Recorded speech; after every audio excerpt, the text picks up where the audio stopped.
రోడ్లు, ప్రైవేట్ రోడ్లు అంటే ఏంటండి? ప్రైవేట్ రోడ్లు అంటే ఏంటి? ఏదైనా బాగోలేని రోడ్లను చూసి ఆ రోడ్లని బాగు చేయడానికి ప్రైవేట్కి ఇవ్వడం.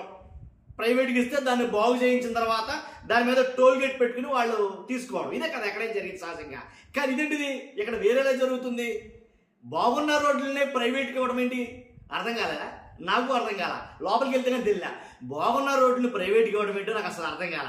ఎక్కడైనా బాగోని రోడ్లు చాలా చోట్ల బాగోవు. ఇక్కడి నుంచి ఇన్ని కిలోమీటర్ల రోడ్డు నాశనం అయిపోయింది కాబట్టి ఈ రోడ్ని బాగు చేసి బాగా చేసి దాని మీద టోల్ గేట్ పెట్టుకుంటే ఆ టోల్ గేట్ మీద వచ్చే ఆదాయంతో ఆ రోడ్డుకి ఎంత అయిందో ఖర్చు వాళ్ళు తీసుకుంటూ ఉంటారు. ఇది ఎక్కడైనా జరిగేది, ఇది అన్ని చోట్ల జరిగేది. కానీ ఇక్కడ మాత్రం ఇందుకు విరుద్ధంగా ఏంటి వెరైటీగా జరుగుతుంది ఏంటంటే ప్రైవేట్ రోడ్లు అంటే ఇలా కూడా ఉంటాయా అంటే బాగా చేసిన రోడ్లని, ఫుల్ ఫ్లెడ్జ్డ్గా బాగుపడిపోయిన రోడ్లని మరలా ప్రైవేట్కి ఇవ్వడం. ఇదేంటిది కొత్త విచిత్రం. ఫస్ట్ లైక్ చేయండి, లైక్ చేయండి చెప్తారు. అసలు విషయం ఏంటి చెప్తారు. ఫస్ట్ లైక్ చేస్తే కనుక నాకు మోటివేషన్ ఉంటుంది, ఎక్కువ మందికి ఇన్ఫర్మేషన్ షేర్ అవుతుంది. లైక్ చేయండి, లైక్ చేయడం మీ బాధ్యత. షేర్ చేయండి. కొత్తగా మన ఛానల్ చూస్తే పక్కాగా సబ్స్క్రైబ్ చేయండి. మీ అమూల్యమైన అభిప్రాయాన్ని కామెంట్ రూపంలో తెలియజేయండి వీడియో ఎండ్ వరకు చూసి. ఇప్పుడు ఎక్కడో కాదు, నగరంలో, విజయవాడ నగరంలో 19 రోడ్లు ప్రైవేటీకరించేందుకు ప్రభుత్వం సిద్ధం చేసింది. 19 రోడ్లు. కాబట్టి 19 రోడ్లు కూడా వేయిన రోడ్ల, బాగోలేని రోడ్ల, గుంతలు పడ్డ రోడ్లు అంటే కాదు, బాగున్న రోడ్లే. అదేంటది విందాం. ఇప్పుడు పీపీపీ పద్ధతిలో 10 రకాల పనుల్ని అంటే ఆ రోడ్ల పైన, ఆ రోడ్లు పక్కన, ఆ రోడ్లు పక్కన 10 రకాల పనుల్ని ఏంటి ప్రైవేటు వాళ్ళకి అప్పగించి చేయించడం కోసం ప్రైవేట్ చేస్తుంది 19 రోడ్లని.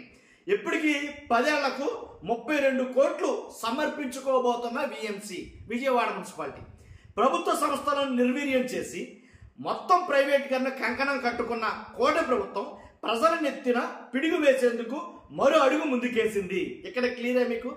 ఇప్పటి వరకు భవనాలు, స్థలాలు, నదీ ప్రాంతాలు, నదీ తీర ప్రాంతాలు, వైద్య కళాశాలలు అలా ఇలా అది ఇది అని లేదు. మ్యాక్సిమం ఏదైతే ప్రైవేట్ చేయగలమో అలాంటివన్నీ కూడా ప్రైవేట్ చేస్తుంది కూటమి ప్రభుత్వం. ఇది నిజమే, దీంట్లో ఎలాంటి మార్పు లేదు. ఏదైతే ప్రైవేట్ చేయాలనుకున్నారో అన్నీ కూడా ప్రైవేట్ అయిపోతున్నాయి. మెడికల్ కాలేజీలు కానించి ఏంటి ఇక్కడ ఒకటి లేదు, 2 కాదు. ఇక చెప్పాను కదా ఇంతకు ముందే, భవనాల కానించి, స్థలాల కానించి, నదీ తీర ప్రాంతాల కానించి, వైద్య కళాశాల కానించి ప్రతిదీ ప్రైవేట్ అయితే కనుక అవుతుంది. పీపీపీ 3 అన్నారు దాన్ని.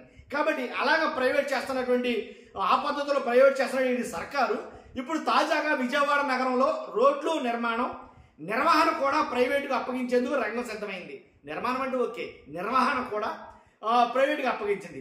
ఈ మేరకు ఏపీయుఎంఏఎల్ Andhra Pradesh urban infrastructure asset management limited ద్వారా విఎంసికి ప్రతిపాదన చేశారు.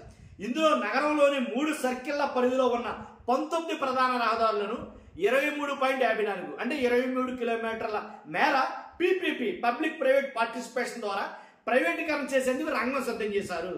ఈ పద్ధతిలో 10 ఏళ్ల పాటు కాంట్రాక్ట్ పొందిన సంస్థకు విఎంసి జనరల్ ఫండ్స్ నుంచి 32 కోట్లు చెల్లించేలా, అలాగే కాంట్రాక్ట్ పొందిన సంస్థ ఏడాదిలో బిడ్ వాల్యూ ఏడాదికి 40% 4 దఫాలుగా చెల్లింపులు చేయాలని ప్రతిపాదన సారాంశం. దీనిపై ఈ నెల 14న జరగనున్న విఎంసి కౌన్సిల్లో చర్చ జరగనుంది. అర్థమైంది కదా.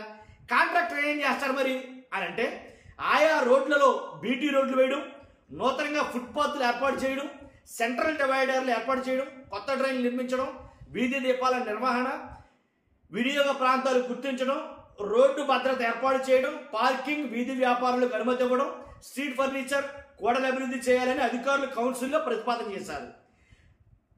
కాబట్టి దీనివల్ల విఎంసికి తెప్పలు తక్కువేమో అని అనిపిస్తుంది. స్థానిక సంస్థలకు స్థానిక అవసరాల మేరకు వీధి దీపాలు, రోడ్లు, డ్రైనేజీలు, డివైడర్లు ఏర్పాటు చేయడం, అవసరమైన చోట పార్కింగ్ వసతి వంటి మౌలిక వసతులు కల్పించే బాధ్యత స్థానిక సంస్థలకు ఉంటుంది. ఇప్పుడు ప్రైవేటీకరణ చేయడం వల్ల వీటి నిర్వహణ కూడా ప్రైవేట్ వ్యక్తులకు వాళ్ళ అజమాయిషీకే పోతుంది. దీనికి తోడు నగరంలో తరచూ డ్రైనేజీ, తాగునీటి సరఫరా, కేబుల్ కోసం అంటూ రోడ్లను ఎడాపెడా తమిళ రోడ్లు వరదలు సంభవిస్తే రోడ్లపై నిలిచిన వరద నీటిని తోడేందుకు విఎంసీనే ఏర్పాట్లు చేయాల్సి వస్తుంది. ఈ ఆర్థిక భారం కూడా విఎంసీనే భరాంచాల్సి వస్తుంది. వీటితో పాటు ఆయా రోడ్ల శుభ్రతను కూడా విఎంసీ నిర్వహించాల్సి వస్తుంది. కాబట్టి విఎంసీకి అయితే తెప్పలు తప్పవు.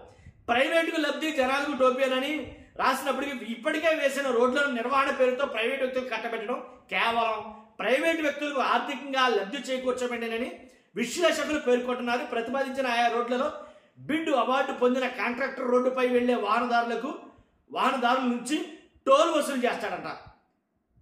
కాబట్టి ఈ రకంగా అయితే కనుక జరుగుతుంది అదైతే కనుక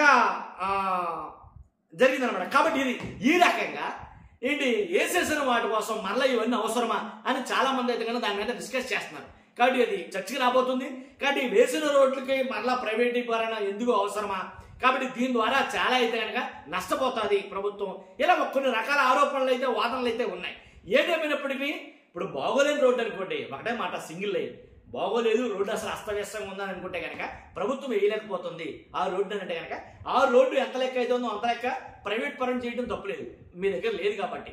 ఎందుకంటే సంపద లేదు, సృష్టి లేదు కాబట్టి ఆ రోడ్డుని ప్రైవేట్ పీపీపీ మోడ్లో ఆ రోడ్డు వేయని చెప్పి దానికి ఎంతైతే ఖర్చు అయిందో అంత ఖర్చు ఆ కాంట్రాక్టర్ సదరు కాంట్రాక్టర్ తీసుకోవడానికి ఆ పర్మిషన్ ఇస్తే కనుక అతను టోల్ పెట్టుకుని ఆ కాంట్రాక్టర్ అది వసూలు చేసుకుంటాడు. ఇది ఒక విధానం. కానీ బాగున్న దాన్ని మళ్ళీ ఫుట్పాత్లు కట్టడం కోసమని, సెంట్రల్ డివైడర్లు పెట్టడం కోసమని, లైటింగ్ పెట్టడం కోసమని వీటికని ప్రైవేట్కి ఇవ్వడం అంటే మరీ ఘోరంగా ఉంటుంది. కాబట్టి ఆంధ్రప్రదేశ్లో ఏం నడుస్తుందిరా అంటే కనుక ఎవడైనా చెప్తుంది ఏంటంటే అంటే కనుక ప్రైవేట్ నడుస్తుంది అనేది అర్థం. చూస్తున్న మీరు అందరూ ఫస్ట్ లైక్ చేయండి. Thank you very much.